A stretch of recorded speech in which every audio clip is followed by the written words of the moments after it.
I hope that you all are doing well. आज हम sovereignty से रिलेटेड कुछ एमसीक्यूज़ को डिस्कस करेंगे। ये कुछ हार्डेस्ट और डिफ़िकल्ट एमसीक्यूज़ होने वाले हैं। आई एम श्योर कि इसमें से बहुत सारे ऐसे एमसीक्यूज़ होंगे जो इससे पहले आपने कभी भी पढ़े नहीं होंगे, लेकिन इस लेक्चर को अटेंड करने के बाद एमसीक्यूज़ जो सवरेनिटी से रिलेटेड हैं वो होपफुली आपके बिल्कुल क्लियर हो जाएंगे। हम अपने फर्स्ट एमसीक्यू की तरफ चलते हैं। Who is often regarded as the father of modern political sovereignty? French political philosopher Jean Bodin को father of modern political sovereignty कहा जाता है। यां बोडीन के मुताबिक सवरेनिटी क्या है? Supreme and absolute authority of the state. इसीलिए जो यान बोडीन का कॉन्सेप्ट है सवरेनिटी का, वो singular concept of sovereignty, absolute concept of sovereignty, monistic concept of sovereignty भी होता है, क्योंकि यान बोडीन के मुताबिक जो सवरेनिटी है that is the supreme and absolute authority of the state. तो जो डुअलिस्ट अप्रोच है यान बोडीन उस पर बिलीव नहीं करता। थॉमस हॉब्स जो कि इंग्लिश पॉलिटिकल फिलासफर गुजरा है, उसके मुताबिक जो सवरेनिटी है ये ज़रूरी है किस चीज़ के लिए? Sovereignty is essential for maintenance of peace and order. और जो maintenance of peace and order है ये किसकी रिस्पॉन्सिबिलिटी है? That is the responsibility of ruler. और रूलर जो है वो पीस एंड ऑर्डर को किस तरह से मेंटेन कर सकता है? जब वो बहुत पावरफुल होगा, मीन्स कि जब उसके पास एब्सोल्यूट पावर होगी, एब्सोल्यूट सवरेनिटी होगी। सो थॉमस हॉब्स जो है वो भी यान बोडीन की तरह एब्सोल्यूट स्टेट अथॉरिटी को, एब्सोल्यूट स्टेट सवरेनिटी को सपोर्ट करता है। एक अदर पॉलिटिकल फिलासफर हैं जो कि इंग्लिश पॉलिटिकल फिलासफर हैं, जॉन लॉक। उनका point of view about sovereignty Thomas Hobbes के पॉइंट ऑफ व्यू से डिफरेंट है। जॉन लॉक का जो व्यू है सवरेनिटी का, वो ज़्यादा फोकस करता है consent of the governed. Governed क्या है? जो सिटीजन्स हैं उनके कॉन्सेंट पे, कि एक जो सावरन है वो उसी वक्त तक सावरन रह सकता है, वो सुप्रीम पावर को एक्सरसाइज कर सकता है जब तक गवर्नड की कॉन्सेंट होगी। और अगर गवर्नड यानी जो सिटीजन्स हैं अगर वो उससे हैप्पी नहीं हैं तो they have the power, they have the authority to change that sovereign. Max Weber German sociologist sovereignty को इस तरीके से डिफ़ाइन करते हैं कि it is the monopoly of legitimate violence within a defined territory. Monopoly over the use of force within a defined territory. ये definition बहुत ही फेमस डेफिनेशन है कि हम किस स्टेट को सॉवरेन स्टेट कहते हैं? एक ऐसी स्टेट जिसकी एक डिफाइंड टेरिटरी के अंदर जो लेजिटिमेट फोर्स है उसे यूज़ करने पर मोनोपली होती है, उसे कोई रोक नहीं सकता, उसकी कोई जो अल्टरनेटिव पावर है वो मौजूद नहीं है। In international relations, what concept challenges the traditional notion of sovereignty? तो जो ह्यूमैनिटेरियन इंटरवेंशन है वो सॉवरेनिटी के ट्रेडिशनल नोशन को, ट्रेडिशनल अप्रोच को चैलेंज करती है, क्योंकि ह्यूमैनिटेरियन इंटरवेंशन के मुताबिक जो स्टेट की सॉवरेनिटी है वो ब्रीच हो सकती है, दूसरी स्टेट उसके जो इंटरनल मैटर्स हैं उसमें भी इंटरवीन कर सकती है। Carl Schmitt's concept of sovereignty is closely linked to emergency decision making power. इस पॉलिटिकल फिलासफर के मुताबिक जो कॉन्सेप्ट है सॉवरेनिटी का वो किसके साथ क्लोजली एसोसिएटेड है? एमरजेंसी डिसीजन मेकिंग के साथ। Hannah Arendt emphasized the importance of which aspect of sovereignty in a democracy. Hannah Arendt के मुताबिक जो एक डेमोक्रेसी के अंदर, एक डेमोक्रेटिक स्टेट के अंदर सॉवरेनिटी है, वो कहती है कि वो तभी पॉसिबल है अगर उसमें पॉलिटिकल पार्टिसिपेशन और सिटीजन एक्शन शामिल होगा। Which country is often cited as an example of a federal state with shared sovereignty?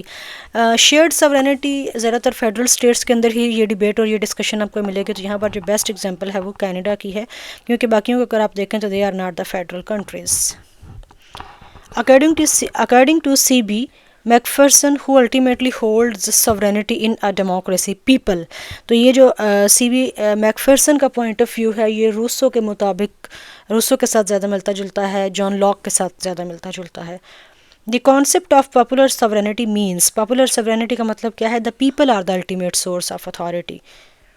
Which treaty established the principle of state sovereignty as a fundamental norm of international law? तो treaty of Westphalia जो कि 1648 में sign हुई, इस treaty ने जो principle of state sovereignty है उसको इंटरनेशनल लॉ का फंडामेंटल नॉर्म डिक्लेयर किया, और इसके मुताबिक जो स्टेट है यही इंटरनेशनल लॉ में प्रिंसिपल सब्जेक्ट है, प्रिंसिपल एक्टर है। What term is used to describe the erosion of state sovereignty due to globalization? तो जो सुप्रानेशनलिज्म का कॉन्सेप्ट है इसके मुताबिक जो स्टेट सॉवरेनिटी है that will be eroded due to globalisation. Who coined the term Westphalian sovereignty about the Peace of Westphalia in 1648? Charles Tilly ने basically ये टर्म इंट्रोड्यूस करवाई थी, Westphalian sovereignty. Which international organization challenges the concept of absolute state sovereignty through its interventions in humanitarian crisis? तो ये जो concept है कि अगर एक स्टेट के अंदर ह्यूमन राइट्स की वायलेशन हो रही है तो इंटरनेशनल ऑर्गेनाइजेशन या दूसरे स्टेट उस स्टेट के इंटरनल मैटर्स में इंटरवीन कर सकती है. ये कॉन्सेप्ट जो एब्सोल्यूट स्टेट सॉवरेनिटी कॉन्सेप्ट है उसको चैलेंज करती है, और ये किस ऑर्गेनाइजेशन ने इस एब्सोल्यूट स्टेट सॉवरेनिटी के ट्रेडिशनल कॉन्सेप्ट को चैलेंज किया? यूएन ने. In the context of international relations, soft sovereignty refers to. Soft sovereignty का मतलब क्या है? A state's willingness to relinquish some control to international organizations. कि कुछ जो कंट्रोल है वो इंटरनेशनल ऑर्गेनाइजेशंस को वो रिलिंक्विश कर देती हैं. Which political philosopher is known for his concept of empire as an alternative to traditional state sovereignty? Antonio ग्रामशी का ये कॉन्सेप्ट बहुत ही फेमस है. उन्होंने ये एक अल्टरनेटिव कॉन्सेप्ट दिया था towards traditional state sovereignty concept, empire.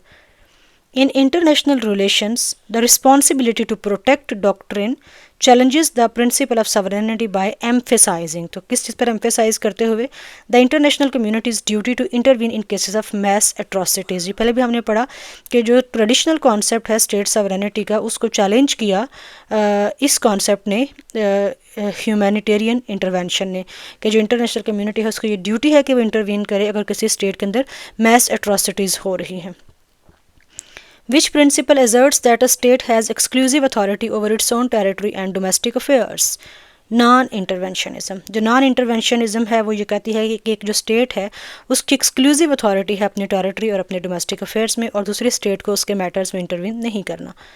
The concept of shared sovereignty often arises in discussions about federal states. पहले भी हम बात कर चुके हैं. Which international organization has been criticized for encroaching on state sovereignty through its influence over global economic policies?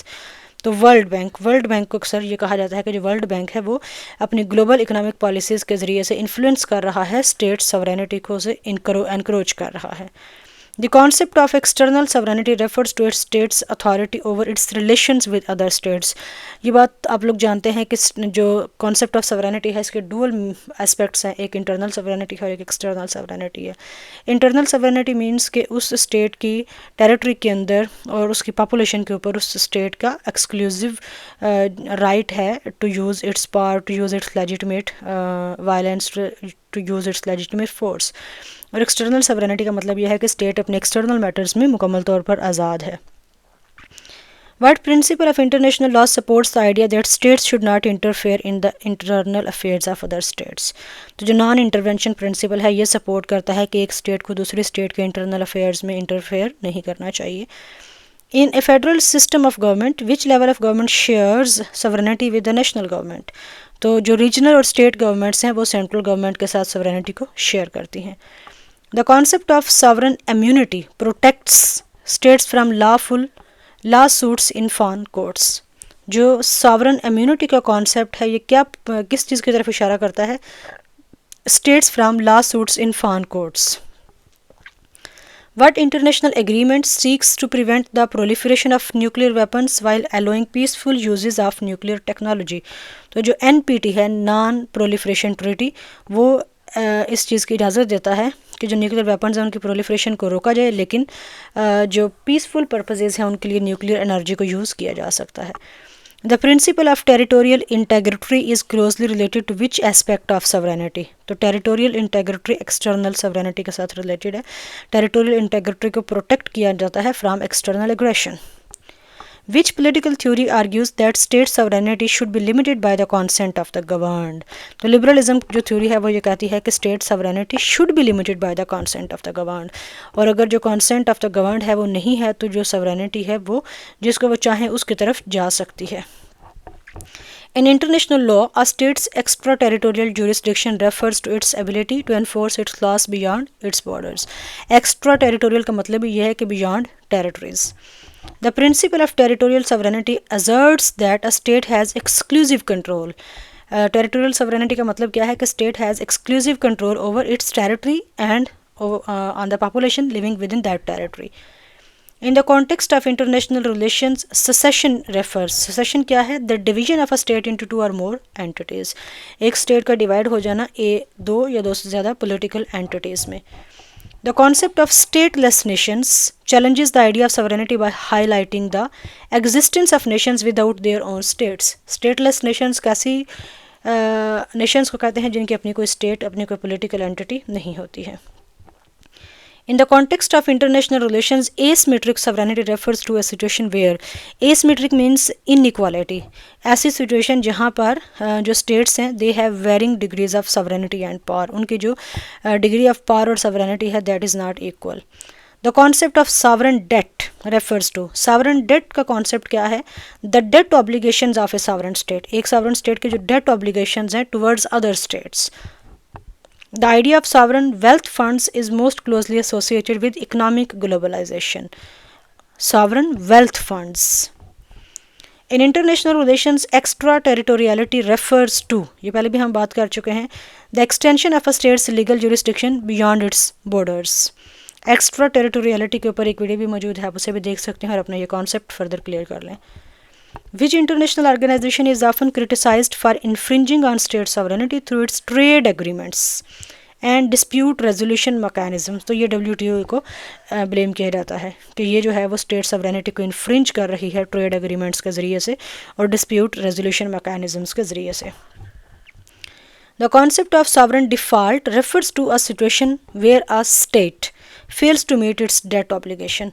ये sovereign default है. sovereign default का concept क्या है कि जहाँ एक state अपने debt obligations को meet करने में fail हो जाती है, नाकाम हो जाती है. What term is used to describe the process by which a state voluntarily relinquishes some of its sovereignty to a supranational organization? तो इसे कहा जाता है supranationalism. The concept of sovereign wealth funds is most closely associated with which aspect of sovereignty? Economic sovereignty. Let's move to next MCQ. In the context of international law, just cogents norms are considered. Just cogents norms क्या है? Preemptory norms that cannot be violated by states. Preemptory norms जिनको states violate नहीं कर सकती. The state of exception, as discussed by Carl Schmitt, refers to a situation where a state temporarily suspends its own laws and norms. तो state of exception का मतलब क्या है कि जब एक state temporarily अपने laws और norms को suspend कर देती है. Which term describes the situation where a state is unable to exercise effective control over its own territory? तो ऐसे state को क्या कहा जाता है? Failed state. In international relations, the concept of sovereign equality asserts that all states have equal power and authority. Sovereign equality का मतलब क्या है कि all states have equal power and authority. Which term refers to a situation where a state refuses to recognize the authority of an international court or tribunal? तो इसे क्या कहा जाता है? Non-compliance. The concept of sovereign arrest refers to the power of a state to detain foreign diplomats. Concept of sovereign arrest refers to the power of a state to detain foreign diplomats. आपने ये सारे MCQs सुन लिए, तो अब आप मुझे ज़रूर बताइए कि इसमें से कितने MCQs हैं जो इससे पहले आपने कभी नहीं देखे, कभी नहीं पढ़े, और कितने MCQs हैं जो इससे पहले आपने पढ़े हैं, आपने सुने हैं और उनकी जस्ट आपकी रिवीजन हुई है, और कितने कॉन्सेप्ट्स ऐसे हैं जो कि आपने वेरी फर्स्ट टाइम लर्न किए हैं. Take very good care of your self. Allah हाफ़िज़.